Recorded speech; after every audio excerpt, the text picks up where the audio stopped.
புதிய வாகனங்களை பதிவு செய்யும்போது அந்த வாகனத்தை வட்டார போக்குவரத்து அலுவலகத்துக்கு கட்டாயம் கொண்டு வர வேண்டும் என்ற நடைமுறை அமலில் உள்ளது. இதனால் அந்த வாகனத்தின் உரிமையாளரோ அல்லது விற்பனை பிரதிநிதியோ ஆர்டிஓ ஆஃபீஸ் செல்ல வேண்டிய கட்டாயம் உள்ளது.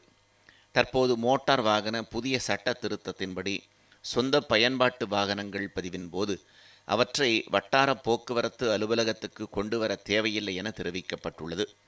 இது இன்று முதல் தமிழ்நாட்டில் அமலுக்கு வருகிறது. சொந்த பயன்பாட்டிற்கான வாகனங்களை பதிவு செய்யும் போது சம்பந்தப்பட்ட டீலர்கள் வட்டார போக்குவரத்து அலுவலகத்துக்கு அவற்றை எடுத்து வருவர். இதற்காக வாடிக்கையாளர்களிடம் தனி கட்டணம் வசூலிக்கப்படும்.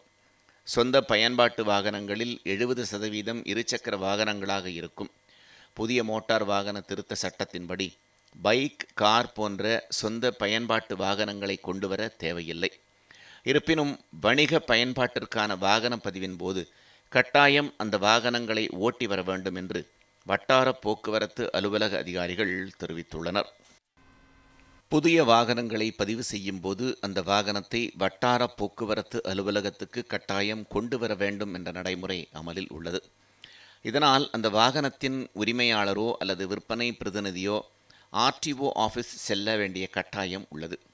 தற்போது மோட்டார் வாகன புதிய சட்ட திருத்தத்தின்படி சொந்த பயன்பாட்டு வாகனங்கள் பதிவின் போது அவற்றை வட்டார போக்குவரத்து அலுவலகத்துக்கு கொண்டு வர தேவையில்லை என தெரிவிக்கப்பட்டுள்ளது. இது இன்று முதல் தமிழ்நாட்டில் அமலுக்கு வருகிறது.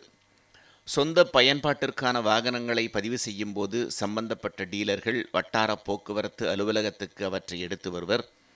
இதற்காக வாடிக்கையாளர்களிடம் தனி கட்டணம் வசூலிக்கப்படும். சொந்த பயன்பாட்டு வாகனங்களில் 70% இருசக்கர வாகனங்களாக இருக்கும். புதிய மோட்டார் வாகன திருத்த சட்டத்தின்படி பைக், கார் போன்ற சொந்த பயன்பாட்டு வாகனங்களை கொண்டு வர தேவையில்லை.